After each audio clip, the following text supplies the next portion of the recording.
Hello guys, welcome है आपका हमारे यूट्यूब चैनल में। और आज हम इस वीडियो में देखने वाले हैं फिगर्स ऑफ स्पीच और उनके टाइप्स। तो चलिए स्टार्ट करते हैं। देख लेते हैं फिगर्स ऑफ स्पीच की definition. Figures of speech are word or phrase. Figures of speech word or phrase रहते हैं जिसमें हमें ऑफ्टन किया जाता है used and crafted for expression freshness and emphasis को। फिगर्स ऑफ स्पीच एक ऐसे वर्ड है जिसमें हमें कोई वर्ड्स के एक्सप्रेशंस या फ्रेशनेस के बारे में बताया जाता है। एग्जाम्पल देखेंगे जैसे कि my friend is more beautiful. तो ये एक सिंपल स्टेटमेंट है कि my friend is more beautiful, मेरी जो दोस्त है वो बहुत सुंदर है। लेकिन अगर हम इसे फिगर्स ऑफ स्पीच के में डिफाइन करें तो हम ऐसे कहेंगे कि my friend is like an angel. तो हमने इसे कुछ अपने एक्सप्रेशन व्यक्त करके कहा है, तो इसे ही हम फिगर्स ऑफ स्पीच कहते हैं। तो चलिए फिगर्स ऑफ स्पीच के टाइप्स देख लेते हैं। फिगर्स ऑफ स्पीच के हम इस वीडियो में टोटल 7 टाइप्स देखने वाले हैं, जो है पहला simile, metaphor, personification, hyperbole, apostrophe, oxymoron and onomatopoeia. तो चलिए देखते हैं। सबसे पहले हम सिमिली को देख लेते हैं। तो सिमिली मतलब in simile a comparison is made between two object of different kind which have one common point. Simile में कंपैरिजन बताया जाता है दो ऑब्जेक्ट के बीच का जिनमें एक पॉइंट कॉमन होता है, उसे ही हम सिमिली कहते हैं। एग्जाम्पल है, सिमिली को पहचानने के कुछ कीवर्ड्स हैं जो है लाइक, एस और सो, जिनसे हम इजीली बता सकते हैं कि ये सिमिली का एग्जाम्पल्स गिवन है। First example, our soldier are as brave as a lion. यहाँ पे सोल्जर्स और लायन का कंपेयर करके बताया गया है। टू डिफरेंट ऑब्जेक्ट, सोल्जर और लायन, इन दोनों का कंपैरिजन बताया गया है। बट यहाँ पे आप देख सकते कीवर्ड हमने देखा था लाइक एज सो, यहाँ पे एज वर्ड यूज किया गया है, तो हम इसे कह सकते हैं कि ये सिमिली है। सेकेंड है वर्ड्स आर लाइक लीव्स। यहाँ पे वर्ड्स और लीव्स का कंपेयर करके बताया गया है और यहाँ पे एक कीवर्ड लाइक ये यूज हुआ है। आई होप आपको सिमिली क्लियर हो गया होगा। चलिए देखते हैं next type of figure of speech. Next है metaphor. A metaphor is an implied simile. It does not, like the simile, state that one thing is like another or act as another, but take that for granted and proceed as if the two things were one. Metaphor में भी comparison बताया जाता है दो object के बीच का, लेकिन ये सिमिली के तरह नहीं होता है। जैसे कि सिमिली में लाइक, एज, सो ये कीवर्ड यूज किए जाते हैं, मेटाफोर में ये यूज नहीं किए जाते हैं। और हम एग्जाम्पल्स देखेंगे, क्लियर हो जाएगा फिर आपको। Example, he fought like a lion. इसमें लाइक वर्ड यूज हुआ है, मतलब ये सिमिली का एग्जाम्पल है। इसमें लायन और ही यानी कि कोई ऑब्जेक्ट, दो ऑब्जेक्ट के बीच के डिफरेंस बताया गया है, तो और इसमें लाइक वर्ड यूज हुआ है, तो ये क्या है, सिमिली है। लेकिन अगर हम ऐसा कहे he was a lion in the fight, यहाँ पे भी लायन और ही दो ऑब्जेक्ट के बीच का कंपैरिजन हुआ है, लेकिन यहाँ पे लाइक वर्ड यूज नहीं हुआ है। ये क्या है, मेटाफोर है। इसके और एग्जांपल्स देखेंगे। The camel is the ship of desert. Camel और शिप का कंपैरिजन किया है। यहाँ पे दो कंपैरिजन बताए जाते हैं मेटाफोर में, लेकिन ये इसमें सिमिली के जो कीवर्ड्स होते हैं वो इसमें यूज नहीं होते। इसका एक इजी ट्रिक यही है कि आपको याद रहे, मेटाफोर और सिमिली दोनों में कंपैरिजन बताया जाता है, लेकिन सिमिली में कीवर्ड्स दिए रहते हैं जैसे कि लाइक, एज और सो, लेकिन मेटाफोर में नहीं दिए रहते। सेकेंड एग्जाम्पल मेटाफोर का है, लाइफ इज अ ड्रीम। यहाँ पे लाइफ और ड्रीम का कंपेयर करके बताया है कि लाइफ क्या है, एक स्वप्न है, लेकिन इसमें लाइक, एज, सो ये वर्ड यूज नहीं किए गए। और एग्जाम्पल्स देखेंगे। हमने यहाँ पे बताया है कि simile can be compressed into a metaphor and every metaphor can be expanded into a simile. हर सिमिली को हम मेटाफोर में बता सकते हैं और हर मेटाफोर को हम सिमिली में एक्सपांड कर सकते हैं।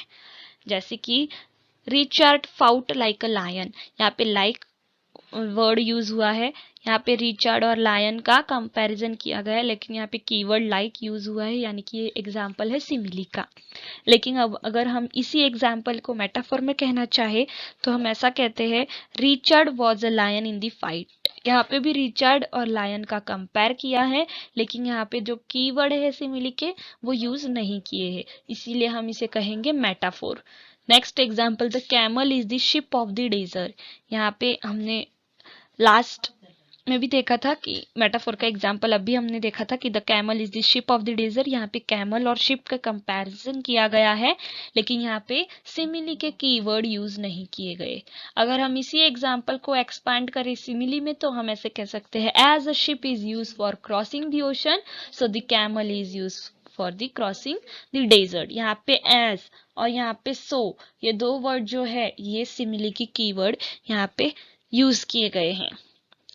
इसी तरह नोट है कि metaphor should never be mixed, that is an object should not be identify with two or more different thing in same sentence. Same sentence में मेटाफोर को दो चीजों से डिफरेंट नहीं बताया जाता है, उन्हें एक ही बताया जाता है, ये इसका पॉइंट है।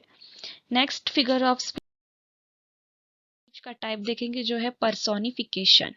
पर्सोनिफिकेशन में हमें ये बताया जाता है कि जो नॉन लिविंग थिंग है उन्हें ह्यूमन क्वालिटीज दिए गए हैं, giving human qualities to thing that are not human.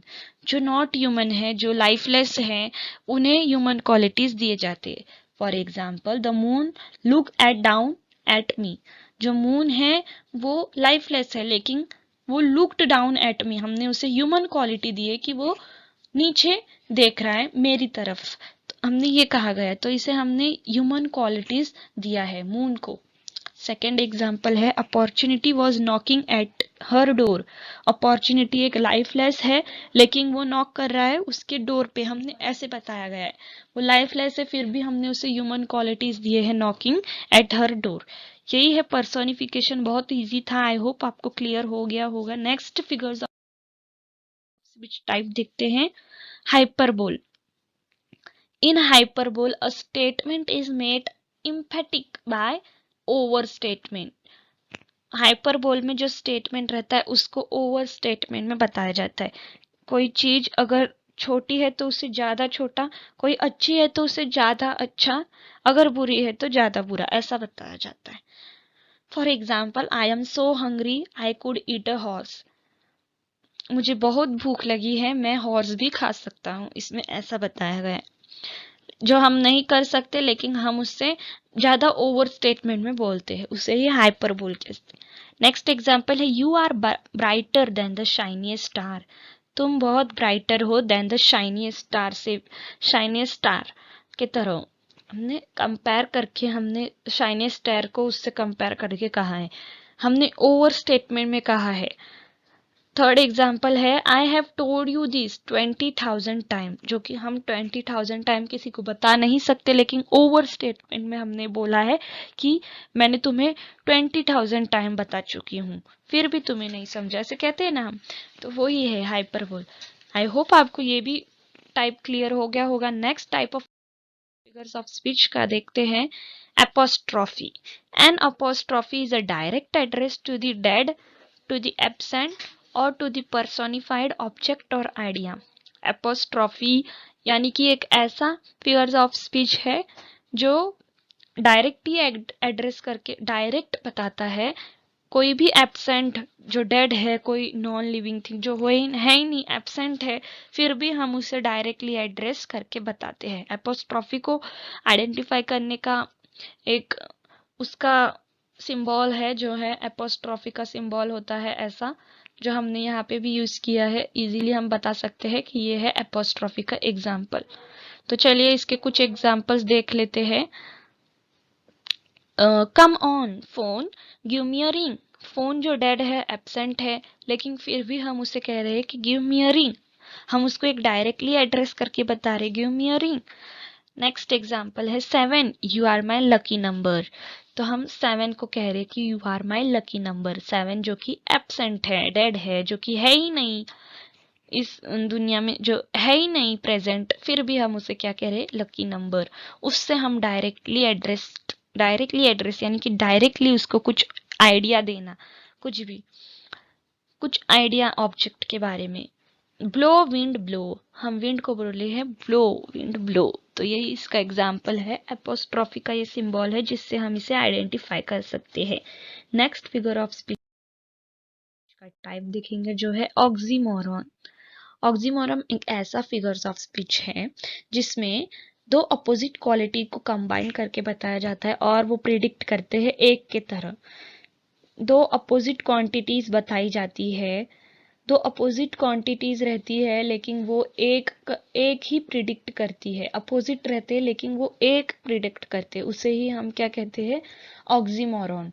For example, first example देखेंगे हम यहाँ पे, it's an open secret. Open secret, जो कि सीक्रेट है लेकिन कैसा है, ओपन है। सीक्रेट है तो वो ओपन कैसे हो सकता है, लेकिन वो है ओपन सीक्रेट। दो अपोजिट वर्ड यूज हुए हैं, उसे ही हम क्या कहेंगे, ऑक्सीमोरॉन। नेक्स्ट है be careful in the playground, run slowly. Run slowly, दौड़ना है लेकिन कैसे, स्लोली। दो अपोजिट वर्ड यूज हुए हैं।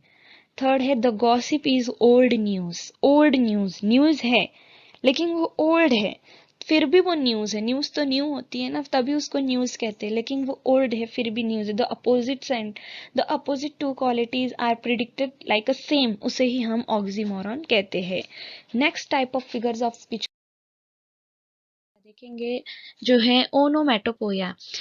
ओनोमेटोपोया is a figures of speech in which the sound suggest it meaning. बहुत इजी है। ओनोमेटोपोया में साउंड के बारे में बताया जाता है। For example the cat mew, bees तो इसमें कैट के साउंड के बारे में बताया गया है, इसमें बीज के साउंड के बारे में बताया है। तो इसी तरह हमने आज कुछ फिगर्स ऑफ स्पीच देखे इस वीडियो में। आई होप आपको ये सब फिगर्स ऑफ स्पीच क्लियर हो गए होंगे।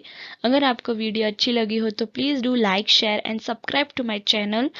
मिलते हैं न्यू वीडियो में, तब तक के लिए बाय, थैंक यू।